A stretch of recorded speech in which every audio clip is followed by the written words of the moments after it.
તો ધોરણ 10 સામાજિક વિજ્ઞાનમાં આપણે પાઠ 1 ભારતનો વારસો જોઈશું। તો આ પાઠની વેલ્યુ મૂલ્ય 1 + 2 = 3, મતલબ 1 માર્કનો એમસીક્યુ પૂછાશે અને 2 માર્કનો એક પ્રશ્ન પૂછાશે। તો આપણે પહેલો ભારતનો વારસો એમાં લેક્ચર નંબર 1 ની અંદર આપણે સંસ્કૃતિ વિશે જોઈશું। તો ભારત પ્રાચીન સંસ્કૃતિ ધરાવતો દેશ છે। ભારતના પ્રાચીન ગ્રંથ વિષ્ણુ પુરાણમાં ભારત વિશે લખાયું છે કે ઉત્તરમ સમુદ્રસ્ય હિમાદ્રૈશ્ચેવ દક્ષિણમ વર્ષ તદ ભારત નામ ભારતી યત્ર સંસતિ, મતલબ સમુદ્રની ઉત્તરે અને હિમાલયની દક્ષિણે આવેલા સ્થળનું નામ ભારત વર્ષ છે। સમુદ્રની ઉત્તરે અને હિમાલયની દક્ષિણે આવેલા સ્થળનું નામ ભારત વર્ષ છે અને એ ભારત માતાના આપણે સંતાનો છીએ એમ કહેવામાં આવેલું છે। હવે ભારતમાં શુભ કાર્યના પ્રારંભે લેવાતા સંકલ્પોમાં ભારત વર્ષ, ભારતખંડ, જંબુદ્વીપ, આર્યાવ્રત વગેરે શબ્દોનો ઉપયોગ થાય છે। ભારતમાં શુભ કાર્યના પ્રારંભે લેવામાં આવતા સંકલ્પોમાં ભારત વર્ષ, ભરતખંડ, જંબુવત, આર્યાવર્ત વગેરે શબ્દોનો ઉપયોગ થાય છે। પૂર્વ, પશ્ચિમ અને દક્ષિણ, એમ 3 દિશાઓમાં સમુદ્રથી ભારત દેશ ઘેરાયેલો છે અને ઉત્તર દિશામાં હિમાલયની પર્વતમાળા આવેલી છે।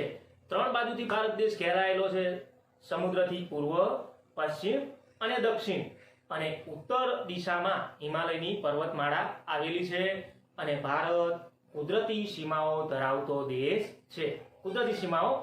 દેશ છે। આપણા દેશની સમૃદ્ધિથી આકર્ષાઈને અનેક વિદેશી પ્રજાઓ વ્યાપાર કરવા માટે ભારતમાં આવી હતી અને ધીરે ધીરે ભારતમાં સ્થાયી થઈ હતી અને ભારતીય સંસ્કૃતિના આટલા મહાનગરની અંદર એ ભળી ગઈ। એકબીજાની આદાન પ્રદાનની પ્રક્રિયા દ્વારા દેશમાં અનેક પરિવર્તનો જોવા મળે છે અને એ રીતે એક પેઢીમાંથી બીજી પેઢીમાં આપણા વારસાનું હસ્તાંતરણ થયું અને તેનો સાતત્યપૂર્ણ વિકાસ થયો। તો આપણે આ જોઈતી પ્રસ્તાવનાની અંદર ભારત 3 બાજુ સમુદ્રથી ઘેરાયેલો છે। પૂર્વ, પશ્ચિમ અને દક્ષિણ, ઉત્તરમાં હિમાલયની ગિરિમાળાઓ આવેલી છે। આ સિવાય શુભ કાર્યના પ્રસંગે લેવામાં આવતા સંકલ્પોમાં ભારત વર્ષ, ભરતખંડ, જંબુદ્વીપ અને આર્યાવ્રત વગેરે શબ્દોનો પ્રયોગ થાય છે। હવે આગળનો બીજો પોઈન્ટ ભારતનું સ્થાન અને વિસ્તાર। ભારતનું સ્થાન અને વિસ્તાર। તો ભારત આપણે 9મા ધોરણમાં તમે અભ્યાસ કરી ગયા કે ભારત વિશાળ દેશ છે। હાલ ભારત વિસ્તારની દ્રષ્ટિએ વિશ્વમાં 7મા ક્રમે છે। વિસ્તારની દ્રષ્ટિએ ભારતનો નંબર 7મો અને જનસંખ્યાની દ્રષ્ટિએ ભારત બીજું સ્થાન ધરાવે છે। વિસ્તારની દ્રષ્ટિએ 7મું સ્થાન અને વસ્તીની દ્રષ્ટિએ ચીન પછી બીજો નંબર। હવે આગળનો પોઈન્ટ જોઈએ તો વૈવિધ્યસભર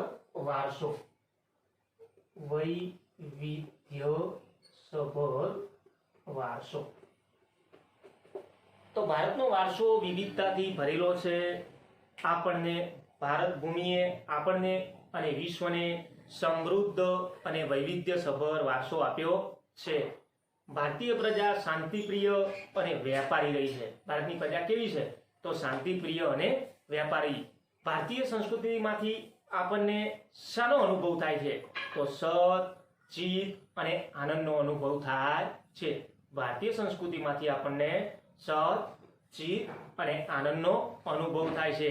આ ઉપરાંત અહીં આવીને વસેલી ભિન્ન ભિન્ન સંસ્કૃતિના આદાન પ્રદાનથી ભારતીય સંસ્કૃતિ સમૃદ્ધ બની અને ગાંધીજીએ અપનાવેલા સત્ય અને અહિંસાના અને શાંતિના મૂલ્યોની આજે વિશ્વભરમાં પ્રશંસા થઈ રહી છે।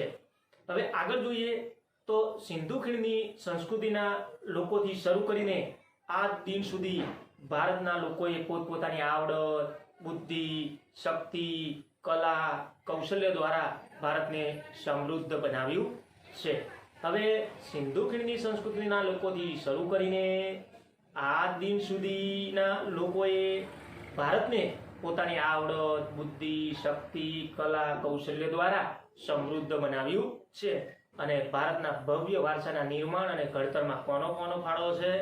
તો અનેક ઋષિમુનિઓ, સંતો, વિદુષીઓ, વિદ્વાનો, ચિંતકો, કલાકારો, કારીગરો, વૈજ્ઞાનિકો, સંસાધકો, સાહિત્યકારો, શિક્ષણશાસ્ત્રીઓ અને રાજનીતિજ્ઞ અને ઇતિહાસકારો, સમાજ સુધારકો વગેરેનો ફાળો છે. ફરી વખત ભારતના ભવ્ય વારસાના નિર્માણ અને ઘડતરમાં કોનો ફાળો?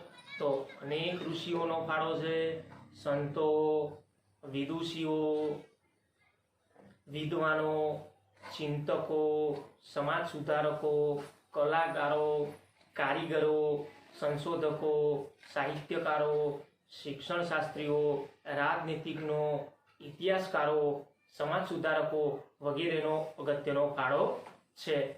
તેમના ધર્મ, શાસન શૈલી, ભાષા, કલા, ચિત્ર, બોલી, પહેરવેશ અને રીત રિવાજો વગેરે પણ ભારતને મળ્યા. આ રીતે ભારતના ભાતીગળ સંસ્કૃતિનું નિર્માણ થયું. તો આ વિવિધતાથી સભર વારસો હતો. હવે ભારતીય સંસ્કૃતિનો અર્થ.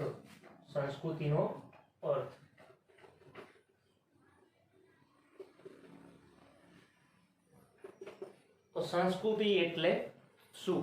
તો સંસ્કૃતિ એટલે જીવન જીવવાની રીત. સંસ્કૃતિનો પહેલો અર્થ જીવન જીવવાની રીત. દેશ કે સમાજમાં કાળક્રમે બદલાતા સંજોગો અનુસાર જનજીવનમાં આવતા પરિવર્તનો, સુધારા, સામાજિક નીતિ, રીતિ ઇત્યાદિ વડે ભિન્ન ભિન્ન સમાજોની સંસ્કૃતિ બને છે. ફરી વખત સંસ્કૃતિ એટલે જીવન જીવવાની રીત. દેશ કે સમાજમાં કાળક્રમે બદલાતા સંજોગો અનુસાર જનજીવનમાં આવતા પરિવર્તનો, સુધારા, સામાજિક નીતિ રીતિ ઇત્યાદિ ભિન્ન ભિન્ન સમાજોની સંસ્કૃતિ બને છે. બીજો અર્થ સંસ્કૃતિ એટલે માનવ મનનું ખેડાણ. હવે એમાં કઈ કઈ બાબતોનો સમાવેશ થાય? તો એમાં માનવ સમાજની ટેવો, મૂલ્યો, આચાર વિચાર, ધાર્મિક પરંપરાઓ, રહેણી કહેણી અને જીવનને ઉચ્ચતમ ધ્યેય સુધી લઈ જતા આદર્શોનો સરવાળો એટલે સંસ્કૃતિ. બીજો અર્થ સંસ્કૃતિનો પહેલો અર્થ કર્યો તો સંસ્કૃતિ એટલે જીવન જીવવાની રીત. બીજો અર્થ કર્યો સંસ્કૃતિ એટલે માનવ મનનું ખેડાણ.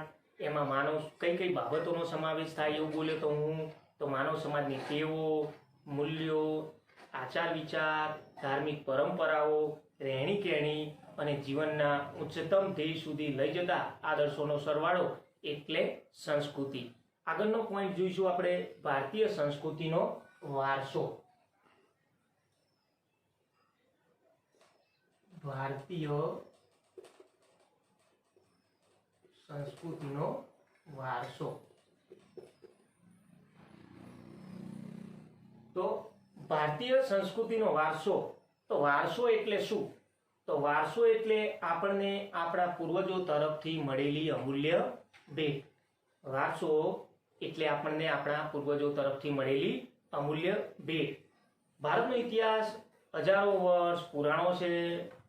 શાળાકીય અભ્યાસમાં લેવાતી દૈનિક પ્રતિજ્ઞામાં આપણે હું મારા દેશને ચાહું છું, તેના સમૃદ્ધ અને વૈવિધ્યપૂર્ણ વારસાનો મને ગર્વ છે તેમ કહીએ છીએ. આપણે દરરોજ બાળકો સ્કૂલમાં પ્રતિજ્ઞા બોલતા હોય છે કે ભારત મારો દેશ છે, બધા ભારતીયો મારા ભાઈબંધ છે, તેના સમૃદ્ધ અને વૈવિધ્યપૂર્ણ વારસાનો મને ગર્વ છે એમ બાળકો બોલતા હોય છે.